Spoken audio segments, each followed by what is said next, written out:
जी बिस्मिल्लाहिर्रहमानिर्रहीम। उम्मीद है कि आप जो है वो कोरोना वायरस की वबा के बाद जो है वो बिल्कुल ठीक होंगे। आज जो है कोरोना वायरस के हॉलीडेज़ के बाद जो है हमारा फर्स्ट लेक्चर है, लेकिन हम वहाँ से ही रिवीनिंग करेंगे जहाँ से हमने छोड़ा था। तो लेक्चर नंबर 1, सब्जेक्ट आपका स्टैटिस्टिक्स, क्लास फर्स्ट ईयर, ठीक है। और टॉपिक जो चैप्टर नंबर 9 था उसमें बायनोमियल डिस्ट्रीब्यूशन, ठीक है। कंप्लीट नाम था उसका बायनोमियल डिस्ट्रीब्यूशन एंड हाइपोजियोमेट्रिक डिस्ट्रीब्यूशंस। लेकिन जो टॉपिक्स हमने स्टार्ट किए हुए थे न्यूमेरिकल क्वेश्चंस, वो बायनोमियल डिस्ट्रीब्यूशन के हमने स्टार्ट किए हुए थे और कुछ क्वेश्चन हमने कर लिए थे, कुछ जो रह गए थे उसी से हम रिवीनिंग स्टार्ट करेंगे। प्रेजेंटेशन बाय ज़ाहिर सलीम, लेक्चरर स्टैटिस्टिक्स, ठीक है। एक्सरसाइज 9, क्वेश्चन नंबर 9.12 जो बायनोमियल डिस्ट्रीब्यूशन का है। जो 11 क्वेश्चन थे वो हमने क्लास में किए थे। अब जो है क्वेश्चन नंबर 9.12, फर्स्ट सबसे पहले आप इसका क्वेश्चन समझने की कोशिश करें। क्वेश्चन में क्या कह रहे हैं, इफ़ 5 ट्रू डाइस, डाइस होता है लूडो के दाने को डाइस कहते हैं, ठीक है। इसके बारे में डिस्कशन हुई थी पहले भी। 5 ट्रू डाइस तो लूडो का दाना जो है आर थ्रोन वंस, एक बार से थ्रो किया गया है। Determine the probability of getting 0, 1, 2, 3, 4 and 5, 6। अब जो डाइस लूडो का दाना होता है उसके ऊपर जो है 6 साइड्स होती हैं उसकी, और 6 साइड्स पे जो है नंबर जो होते हैं उस पर 1, फिर उसके बाद 2, फिर उसके बाद 3, फिर 4, 5 एंड 6, ये नंबर्स होते हैं। और जो प्रोबेबिलिटी जो है वो हमेशा 0 से हम स्टार्ट करते हैं, 0 से। तो प्रोबेबिलिटी कह रहा है 0, 1, 2, 3, 4, 5, 6। Find the mean and variance of probability distribution solution. अब मीन और वेरिएंस जो बायनोमियल डिस्ट्रीब्यूशन का होता है बेसिकली, जो अब बायनोमियल डिस्ट्रीब्यूशन, आपने बायनोमियल जो थी उसका हमने एक फार्मूला पढ़ा था आपने, n means equal to N P और variance equal to N P Q. लेकिन यहाँ पे डिस्ट्रीब्यूशन टेबल की मदद से आपने जो है मीन एंड वेरिएंस फाइंड करना है। तो फर्स्ट जो बायनोमियल डिस्ट्रीब्यूशन के लिए सबसे पहले हमें फाइंड करते हैं वो हमने n देखना है। n कितना है, 5 true dice, let x denote the number of 6। 6 जो है, ये जो 6 कह रहा है, 6 की जिसकी प्रोबेबिलिटी है सक्सेस जो है 6 आएगा तो सक्सेस होगा। टोटल साइडें कितनी होती हैं, 6, और नंबर उस पर 1, 2, 3, 4, 5, 6 होते हैं। अब 6 आने के चांस जो है वो प्रोबेबिलिटी ऑफ सक्सेस है। तो number of trials n equal to 5, ये लिखा हुआ है। If 5 true dice n equal to हमारे पास 5। p जो है probability of 6 in the single throw, 1 time आपने थ्रो किया तो 6 आने के चांस कितने हैं। अब जो 6 साइडें हैं, जब लूडो का दाना आप थ्रो करते हैं तो उस पर एक टाइम के ऊपर सिर्फ एक साइड ही आ सकती है, बाकी साइडें नहीं आती, एक साइड आती है सिर्फ। पता उसमें 6 आने के, जब 6 आएगा तो एक साइड ही आएगी। 6 आने के चांस क्या होंगे, एक साइड आएगी। तो probability of 6 and single throw 1/6। 1 जो है क्योंकि लूडो के दाने के ऊपर एक ही 6 होता है और नीचे वाली जो 6 हैं वो साइडें हैं, ठीक है। 6 साइडों में से जो 6 आने के चांस हैं वो एक बार है, ठीक है, टोटल 6। तो p is equal to 1/6, n is equal to 5। अब क्यू किस तरह निकालते हैं, क्यू का फार्मूला 1 रिस्पेक्ट p, ये क्लास में हमने पढ़ा था। अगर p गिवन है तो क्यू निकालना है हमने, तो 1 रिस्पेक्ट p जो है वो इक्वल टू क्यू होता है। तो 1 रिस्पेक्ट 1/p, यहाँ पे आप 1/6 को डिवाइड भी कर सकते हैं, जो पॉइंट में वैल्यू आती है उसे 1 में से सब्ट्रैक्ट कर लें, जिस तरह हम क्लास में करते रहे हैं। अगर आपके पास वो बटन वाला कैलकुलेटर है तो आप डायरेक्ट इस तरह भी कर सकते हैं, ठीक है। बड़े रख भी सकते हैं आपके। 1/6 और 1/6 1 में से स्प्रेड करेंगे तो इसका एलसीएम लेंगे तो 6 आ जाएगा। फर्स्ट वन आपका 6, उसमें से 1 स्प्रेड करेंगे तो 5/6, ठीक है। ये 1 स्प्रेड 1/6 इक्वल टू 5/6 वैल्यू आ गई क्यू की। अब बाइनोमियल डिस्ट्रीब्यूशन का फार्मूला आपने पढ़ा था, P is equal to x is equal to smaller x n x. ये जो दो ब्रैकेटों के अंदर है, ये क्लास के अंदर हम बताते आ रहा हूँ आपको, डिस्कशन इसके ऊपर करते रहे हैं।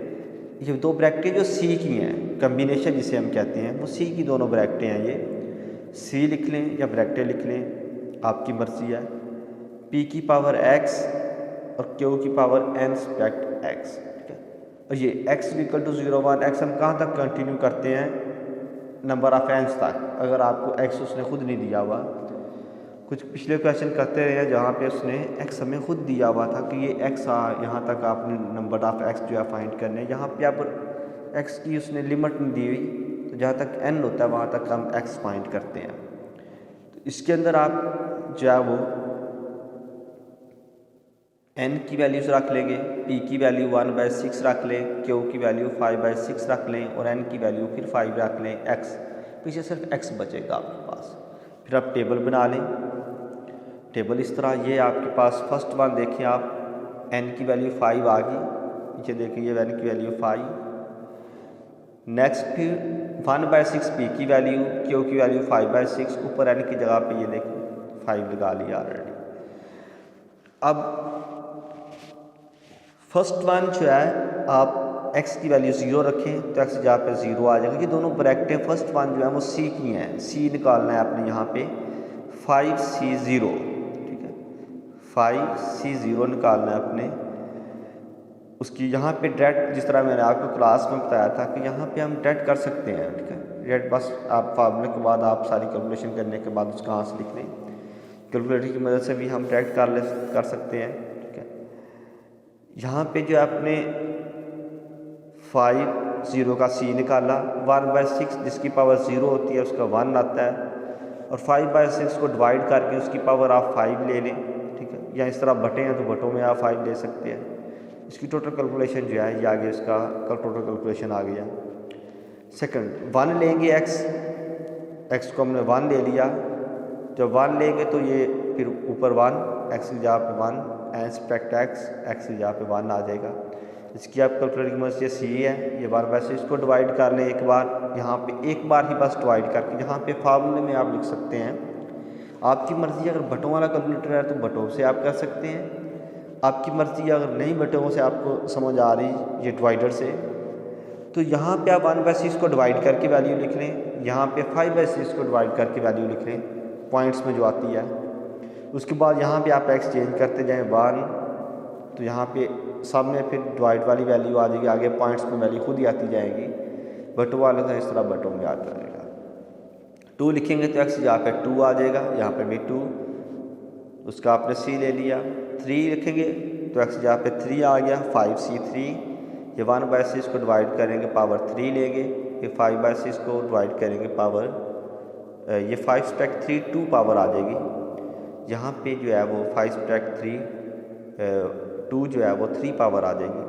नेक्स्ट आप 4 लेंगे तो x जहाँ पे 4 आ जाएगा, और 1/6 इस तरह 5/6 ऊपर पावर ये 5 लेंगे तो 5 1/6 की पावर 5, और यहाँ पे 0 पावर हो जाएगी और 1 आ जाएगा। ये आंसर आ गया।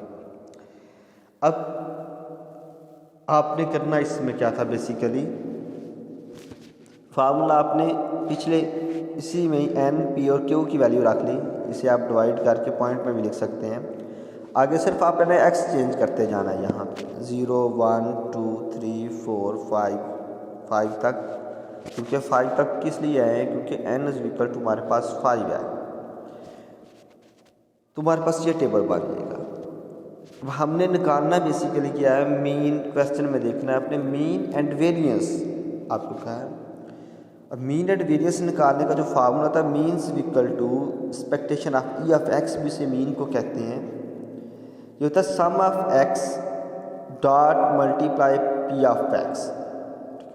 ये मीन पीछे सम, यानी कि एक्स को पी ऑफ एक्स वाले कॉलम के साथ मल्टीप्लाई करने के बाद सम करेंगे तो हमारे पास मीन निकल आएगा, फर्स्ट वाले कॉलम में आ जाए। अब पी एफ एक्स की वैल्यू कहाँ से आई है, ये जो वैल्यूज़ निकलती आ रही हैं, ये जो आपने कहा है ये वाली वैल्यूज़, ये वाले कॉलम वाली सारी, ये पी एफ एक्स की वैल्यू है बेसिकली। ये p F x equal to x लिखा हुआ है, ये पी एफ एक्स है, ठीक है, ये टोटल एक्स है पी एफ एक्स, ये पी एफ एक्स की वैल्यू आपने निकाल दी और एक्स की वैल्यू ये वाली है। अब एक्स ज़ीरो मल्टीप्लाई ये वैल्यू होगी तो equal to x p x में क्या हो जाएगा 0। सेकंड, एक्स की वैल्यू 1 है, इस वैल्यू से मल्टीप्लाई हुई तो 1 के साथ जो वैल्यू मल्टीप्लाई होती है वही वैल्यू आ जाती है, तो वही वैल्यू आ गई है।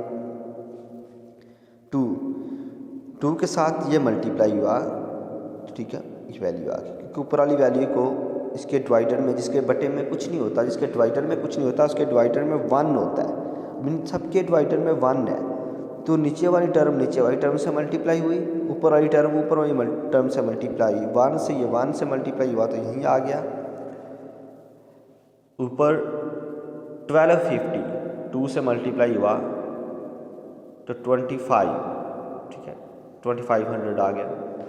इस तरह 3 250 से मल्टीप्लाई हुआ, डिवाइडर जो है 1 से मल्टीप्लाई इसके पी एफ एक्स इससे, ठीक है। फिर 5 जो है इससे मल्टीप्लाई हुआ तो ये 5 की वैल्यू आ गई। अब मीन का फार्मूला क्या पड़ा हुआ है, sum of X P F X, जो पी एफ एक्स वाला कॉलम बन रहा है उसको आप क्या कर लें, सम कर लें। ये एक्स पी एफ एक्स वाले कॉलम सबको सम कर लिया तो ये नीचे वाली एक वैल्यू बटे में आ गई है। अब जब यहाँ पे आप पॉइंट वाली वैल्यूज़ लेंगे, बटे के बगैर डिवाइड करने के बाद वैल्यू रखेंगे तो यहाँ पे भी डिवाइड करके वैल्यू आएगी, पॉइंट में 0 पॉइंट कुछ 0 पॉइंट यहाँ पे सब पे, तो मल्टीप्लाई करेंगे यहाँ पे सारे पॉइंट्स आ जाएंगे, पॉइंट में वैल्यू आ जाएगी, जमा कर लें। अब बटे वाला कैलकुलेटर है तो आप बटों में इस तरह जमा कर सकते हैं। अब सेकंड जो है आपके पास, आप कह रहे हैं कि डायरेक्ट वे जो है नीचे देखिए सबके डिवाइडर में सेम वैल्यूज़ हैं, 776 है। अब 776 जो वैल्यू है वो बेसिकली सबका सेम एलसीएम सेम आ जाएगा तो ऊपर वाली सारी टर्म्स जमा हो जाएंगी, ऊपर वाली सारी वैल्यूज़ 331 25 25 750 100 5 सबको जमा करके ये वैल्यू आ गई। अब नेक्स्ट जो है इसको आपने जमा करके ये वैल्यू यहाँ पे आप देखें, sum of X P F X, यहाँ पे ये वैल्यू वो लिख दी, इन दोनों को डिवाइड कर दिया, 0.8333 आ गया, ये हमारे पास मेन निकला है। सेकंड आप वेरिएंस निकालना है, तो वेरिएंस का फार्मूला क्या है, ये sum of X square P F X. अब X square P F X से मल्टीप्लाई हो रहा है तो उसको आप जमा करेंगे इधर ब्रैकेट के अंदर, ये आप देख लें करके, x P F x multiply हो रहा है, सम उसका होल स्क्वायर है, और ये वाली टर्म जो है जो ब्रैकेट्स के अंदर है ये हमने ऑलरेडी मीन में आपने हल की है, ये देखिए। अब इसको आपने दोबारा हल करने की ज़रूरत नहीं है, जब यहाँ पे देखेंगे तो ये टर्म्स ऑलरेडी आपने सॉल्व कर ली है, मीन निकाल लिया हुआ है इसका, ठीक है, वही मीन का ये स्क्वायर ले रहा है, sum of X P F X, sum of X P F X इसका होल स्क्वायर ले रहा है, तो ऑलरेडी आपने ये वैल्यू निकाल ली है, यही वैल्यू सेम उसकी जगह पे आपने पुट कर दी, उसका स्क्वायर आ गया। पीछे एक्स की पी एफ एक्स की बारी रह गई, उसका सम करना है, तो यहाँ पे आप कॉलम में ऐड करेंगे x square P F X. अब पी एफ एक्स वाला कॉलम ये वाला है, एक्स स्क्वायर कौन सा है, ये वाला कॉलम, तो एक्स का स्क्वायर लेके पी एफ एक्स के साथ मल्टीप्लाई करते जाएं, 0 का स्क्वायर 0, इसके साथ मल्टीप्लाई करेंगे तो 0, 1 का स्क्वायर 1, इसके साथ मल्टीप्लाई करेंगे तो 1, 2 का स्क्वायर 4 मल्टीप्लाई दिस टर्म, ठीक है, और ये आ गया नीचे वाले डिवाइडर में 1, वही सेम डिवाइडर में 2 का 4 मल्टीप्लाई 1250 से करेंगे तो ये 5000 आ जाएगा आपके पास। इस तरह 3 का स्क्वायर 9 मल्टीप्लाई 250 2250 आ जाएगा। 4 का स्क्वायर 16 मल्टीप्लाई 25 400, 5 का स्क्वायर 25 मल्टीप्लाई 1 25। जिस तरह इस कॉलम को आपने जमा किया था इस तरह इसका आप समेशन ले लें, जमा कर लें, नीचे वाली टर्म सबकी सेम है, ऊपर वाली टर्म जो है उनको आप जमा कर लें तो ये आ जाएगा 10,800 डिवाइड बाय 3775।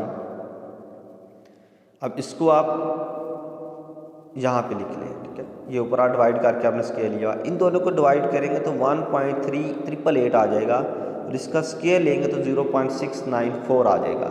इन दोनों को सब्ट्रैक्ट कर लें तो 0.6948 इनकी जब वेरिएंस निकल आया, ये मीन निकाला आपने, ये वेरिएंस निकाला। Okay, thank you. आज का लेक्चर यही था, आपने सेशन कर लिया। तो डिस्कशन के लिए जो है आप अगेन डिस्कशन कर सकते हैं, जिस चीज़ की आपको समझ ना आई हो।